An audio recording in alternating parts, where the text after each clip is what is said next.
The Mendon-Honeoye Falls-Lima Sentinel welcomes you to this edition of the Mayors and Supervisors Weekly Update, brought to you by... Each week, our community makes history. Each week, you make history. And each week, there's only one source to turn to for the first take on history. You know what that is? Subscribe to the Sentinel right now to discover the history being made in your own backyard. The Mendon-Honeoye Falls-Lima Sentinel. More than just your news, it's your history. Hey, welcome everyone to this week's edition of the Mayors and Supervisors Update. I'm Chris Carosa, publisher of the Mendon-Honeoye Falls-Lima Sentinel, and each week we bring you the goings-on in the towns and villages that we cover. This week we're going to be starting with Rick Milne, mayor of Honeoye Falls and county legislature. Rick, what's going on?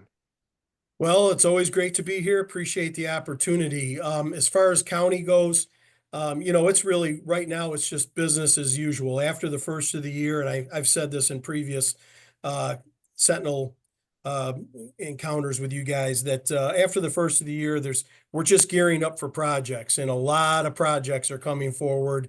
A lot of sewer projects, a lot of bridge projects, a lot of road projects throughout the county. So there's a lot of discussions about that. As far as the village goes, just as a reminder again, village elections are scheduled for Tuesday, March 18th, beginning at 12 noon and ending at 9 p.m. This year, there are 3 positions up for vote, mayor and 2 village trustees. But I wanted to bring up a couple points of interest. One point of interest, I think, to many voters in the county of Monroe, and all across the state, of course, but in the county of Monroe, the county of Monroe actually runs our elections, and they will be using the new Servomation voting machines that work very differently than the machines in the past. I've seen these in demonstration, and they seem to work really well and have great options for reviewing your ballot, altering your ballot if you need to, and again, reviewing it before you cast that final ballot, and you'll see all the details of your vote. So it's really an interesting process.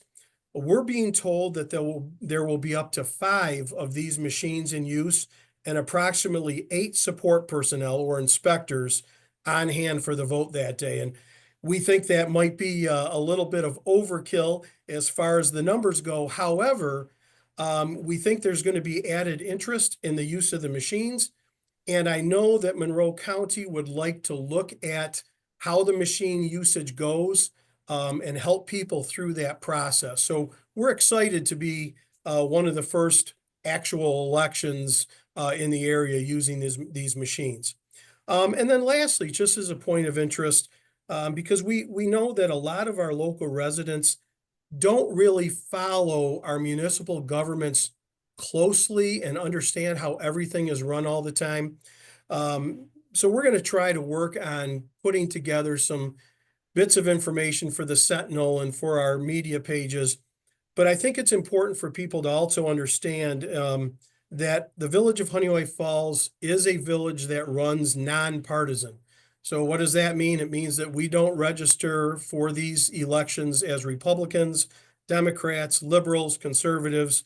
No matter what we do in national and large elections, when we're running for these positions in the village, we do run as nonpartisan, and we make up, if you will, our own party. And that's how we run. We try to keep the Democrat, Republican, conservative, liberal discussions out of our village municipal activities. So I just wanted to mention that. The New York State Homeland Security and Emergency Services Citizens Preparedness Corp, in conjunction with the New York State Office for People with Developmental Disabilities, are offering 2 times on one date for free classes for residents to learn about preparing for severe weather events and natural disasters. And this is really because we're seeing more and more severe storms throughout the course of the year. This course, or this class, again, which is free, will take place at the New York State Office for People with Developmental Disabilities, 620 West Fall Road in their gymnasium, which is in Rochester, 14620. The date for this training is Wednesday, March 12th, 2025 at both 2 p.m. and 7 p.m. The training is free, but registration is required, and you can register at www.prepare.ny.gov.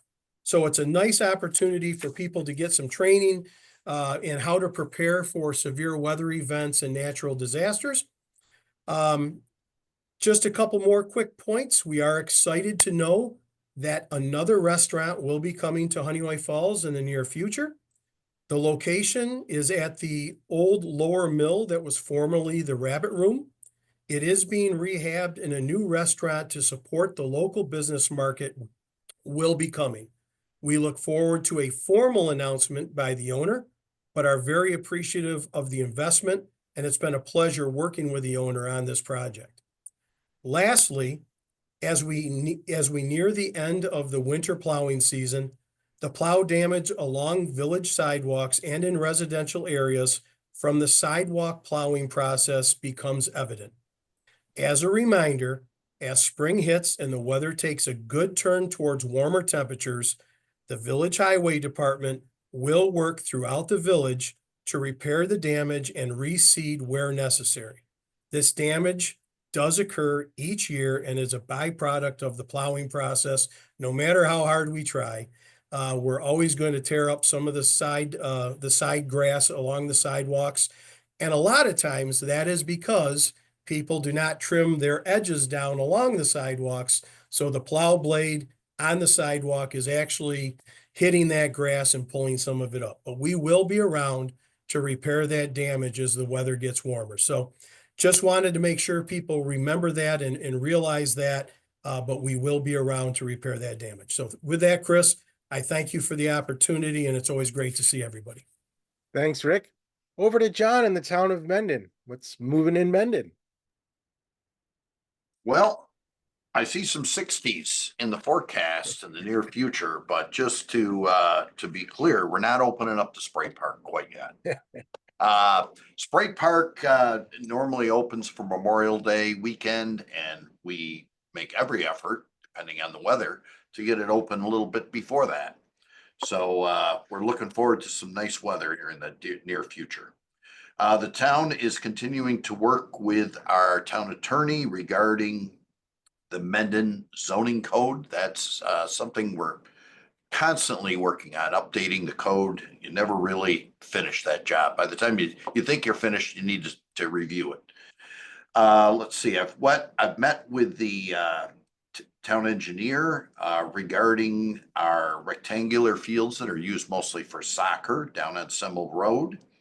And we're going to be doing some work down there late summer, early fall of 2025 to increase the number of fields that are available for youth sports. And we're working on capturing some of the water from the spray park to possibly use for irrigation purposes. Just to piggyback on Mayor Milne, I just want to remind everyone that there are new machines for the elections in Monroe County. And as always, they are always looking for inspectors, and there is training involved with that. And anyone who would like to become an election inspector should contact the Board of Elections at Monroe County. It may only be a day or two a year for you to work, but it's important work, and we do need people because several of the people who have been inspectors in the past have either moved or retired and are no longer available, and we definitely need some influx of new people for that. And that about covers it for me today. All right, thanks, John. Now it's to Mike. Mike in Lima. What's Lima looking like? Well, Chris, thanks for having us. Lima's looking like it's sunny today, although kind of cold. Looking forward to the warm up next week. At the past town board meeting on March 4th, the town board did approve the Water District 5 moving forward, subject to permissive referendum. So we will see next month where that goes. The Siemens project permissive referendum has passed with no petitions filed. So the contracts have been signed, and that's going to be starting to move forward fairly soon. You will see energy upgrades at the town highway garage, the library, the courthouse, and here at the town hall, with the bulk of it being boiler replacement, along with some ADA improvements to the building. There will be a presentation by the at the Watershed Education Center in Vitale Park at the top of Canisius Lake on March 20th on seeking a healthy, sustainable food system. U of R professor Karen Berger will be there to talk about the demand side of food systems, addressing health, environmental, and economic implications. If you are interested in going, it is free. Go to canisiuslake.org to sign up. The Summer Youth Employment Program offered by Livingston County is now open. You can apply for a summer job. Applications are available online at livingstoncounty.us/youth_employment or by calling 243-7047. There's an interview involved. You have to fill out the application first, but it's all fairly easy to do. And then you've got to get them in by April 17th. We have typically, if anybody from Lima applies, we end up with them working with the town government in some capacity, highway department or code enforcement or a variety of tasks that we have worked on in the past. And so a great opportunity for somebody to get some experience. The Livingston County Health Department has issued an avian influenza safety and reporting guideline system. There are a number of issues now with avian flu. For more information on the bird flu, the New York State DEC Animal Diseases webpage is where you would go, where they have a bird flu FAQ. If you see any of the signs present, you are instructed to call the Division of Animal Industry immediately at 518-457-3502. And then they will kind of take it from there. And lastly, the Livingston County Board of Supervisors recognizes Disabilities Awareness Month, and that is here in March. I attended the presentation down at the ARC in Mount Morris on this past Wednesday and got to tour their facility where they do a lot of assembly and printing and all kinds of meaningful things to get these folks out with disabilities, give them some meaningful work and a little bit of income. The Livingston County Board encourages all residents to support the efforts that work toward enabling people with developmental disabilities to live full and productive lives of inclusion within their communities. So that's all I've got, Chris. All right. Thanks, Mike. And now over to Steve. Steve, what's going on in Henrietta? How's it going? So like others have mentioned, we will be having crews out doing lawn repairs as soon as the weather gets warm enough. A lot of times the plow just kind of rolls the grass back like sod, and if you get to it soon enough, you can roll it right back in place and it essentially reattaches and grows well. In those places that doesn't, we will topsoil and seed. But you know, crews will be out doing lawn repairs from plow damage. I will note not all the damage out there is from town plows. There's often, when you look opposite a major parking lot, you'll see a bunch of damage across the street from it. And that's because a lot of those contractors plow and push the snow across the road, which they're not supposed to do. And they don't always lift the blade when they get to the edge of the road. So it's pretty easy to spot because you can see the scrape marks and the tracks going across the road. In those cases, we tried to track down who the contractor was and get them to do the repairs.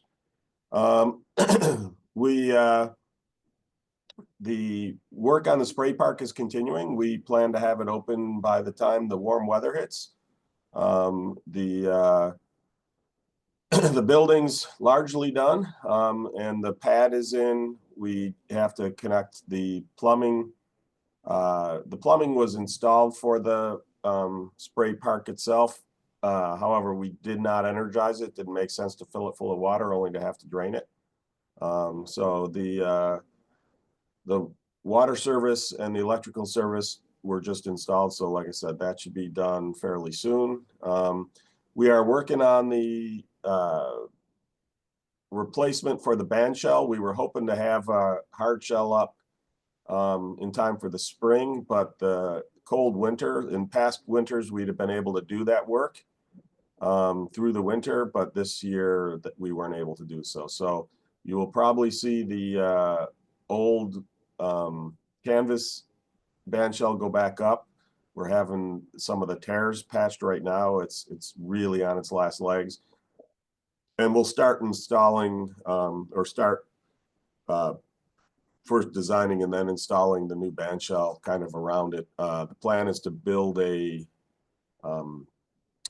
permanent roof essentially outside the current pad, so that way we can keep the whole pad. And unlike the current band shell, which kind of sits inside that pad, this would enlarge the band shell to cover the entire 50-foot width and 85-foot length of that band shell. So that's being funded by Green Spark Solar through one of their, they wanted a project that was larger than normal and did that through incentive zoning, as well as, if people will recall, we passed a referendum last year to add $200,000 to the budget that goes towards park improvements. Last year it went to the spray park. This year it's going to go to the band shell. Next year it's probably going to go to improvements at Tinker Park, where we'll add a restroom and we'll improve the playground over there. The restrooms there today are latrines, and I can't speak for I probably can speak for everyone. I hate latrines. There is now sewer nearby in Pittsford, so we will be reaching out to Pittsford as far as making that connection. There's also water service over there, because basically just to the east of the park, that's now a neighborhood in Pittsford. We hired architects for both the municipal dog shelter and the new clubhouse. We're waiting to hear back on a grant from the Ag and Markets to build the dog shelter. We believe we have a very strong chance to get at least $400,000 in funding, which would cover the lion's share. We're trying to go for $500,000. And again, we're doing that with the town of Rush and potentially the town of Wheatland. They've committed to it, assuming we get enough of a grant that their portion of that clubhouse doesn't break their bank. And so that way it meets all the new standards. It'll be a lot better because it'll actually have a garage door, so the dog control officer can bring the van right in, close the door, and not risk the dog escaping when they're transferring the dog from the van to the shelter. And then as far as the clubhouse, the project is tracking on costs. We've been keeping close track as we design it and lay it out. We look at what the average cost to construct per square foot, and then what the average rent for a restaurant is. And we take the restaurant portion, and the concept being that what we will do is we'll build the new clubhouse and restaurant, and then we'll take out a mortgage on the property, and we'll use the rent from the restaurant to pay the debt service on the mortgage, meaning there'd be no cost to taxpayers. We're also pursuing a grant for this project as well. And what that would do is, if there were ever a time when, let's say, one restaurant left and we had some time where there wasn't a restaurant in there, by reducing that debt service, it would allow us to get through those times without there being a cost to taxpayers. So excited to get those two projects up and going. we also, the next architect we'll be hiring will be one for our senior center expansion. So that's being done through the grant from the county, as well as we received a very sizable donation from the estate of two longtime members of the senior center. They left a bunch of money in their will to the senior center, and so we're going to use that along with the grant from, I think I might have said the state, but it's from the county. It's some of the county ARPA funds. They had remaining ARPA funds that had to be allocated by the end of December, and they were going to allocate a bunch of them to the city, and a number of our area legislators who represent the towns got together and said, hey, how about you take a portion of that and distribute it to the towns, not just to the cities? And so that funding is going to go to basically improving or providing additional services for seniors as well as for youth. So in addition to funding the expansion of the senior center, we are going to add a portion of some new stuff in our main park, including we're going to put in some surfaces, the spongy surfaces, but that can take a wheelchair. Today it's mostly wood chips, and somebody in a wheelchair who wants to be there with family or friends, they're not really able to get onto the playground area. So we won't be able to do the whole playground area, but we'll do a number of key portions and maybe have a path running down the middle. So excited about that. Other major work we got going on, the town hall roof repairs are continuing. The east wing, which roof was in danger of collapse, was completed in January. So those repairs were all done. And the center wing was just started. They couldn't move to the center wing in January because they had to wait till the stones thawed out before they could remove the stones. So this past week with the high temperatures, we were able to get the stones off before the freezing temperature came back. So I'd like to thank Senator Jeremy Cooney for his support on that. I should also mention I'd like to thank our county legislators for the support for the county grant to expand the senior center. And that's Michael Udelson, our own Rick Mill, and Steve Brute. So thanks again for the support that they provide to the towns. And then last, I plan to submit a pro housing grant application to rehab the east and center wing of Town Hall. So as our services have grown, so too have some of our staffing needs. And we're kind of busting at the seam on the east wing.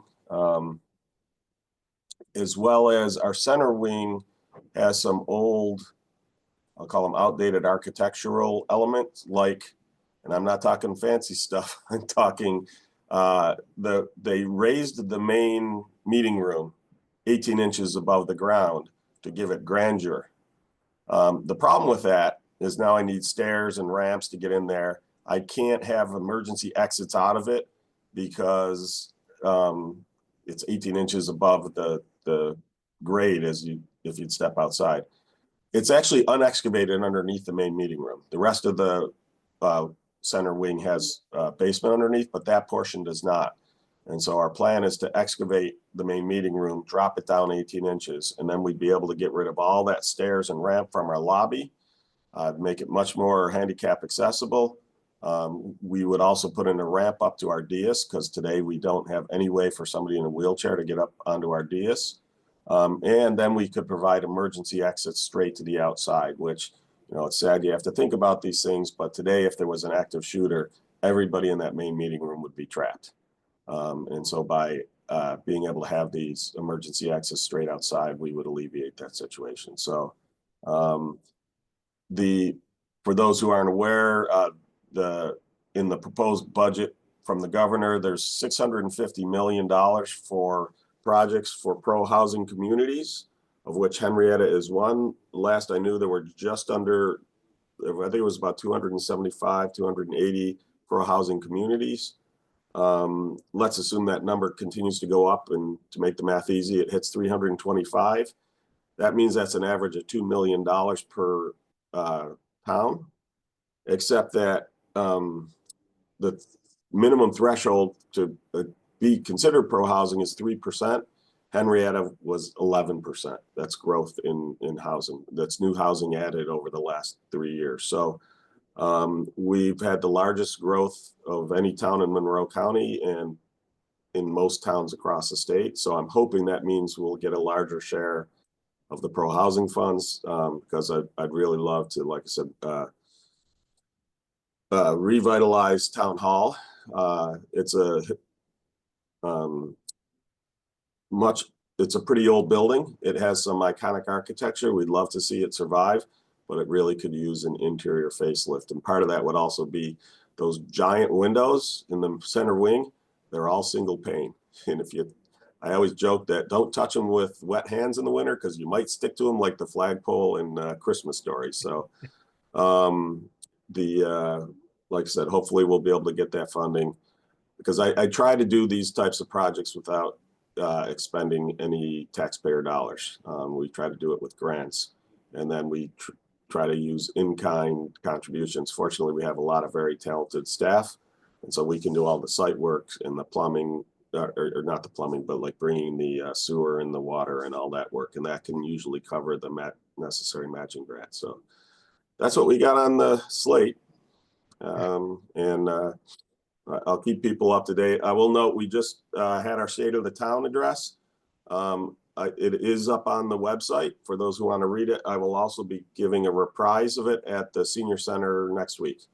Very well attended. It's a fundraiser for our Chamber of Commerce, and they use the proceeds from that and the golf tournament that they hold to give out scholarships to Henrietta residents. So they do a lot of good work.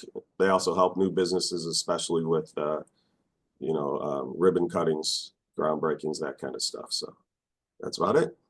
All right. Thanks, Steve. Anybody else have anything more to add?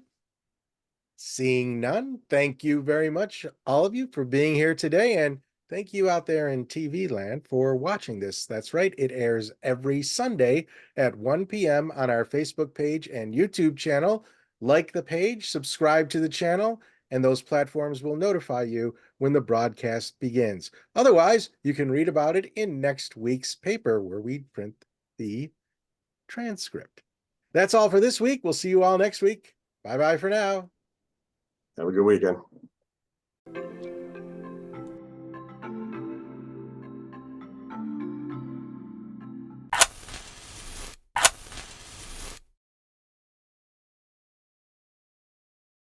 Imagine yourself communicating with a difference. Pan-Dimensional Solutions helps you do this. Whether live spectator events, taped broadcasts, or real-time audience-engaging programs, you can benefit immediately from the tools Pan-Dimensional Solutions will share with you. Do you want to make a difference? Contact us at pandimensional.com.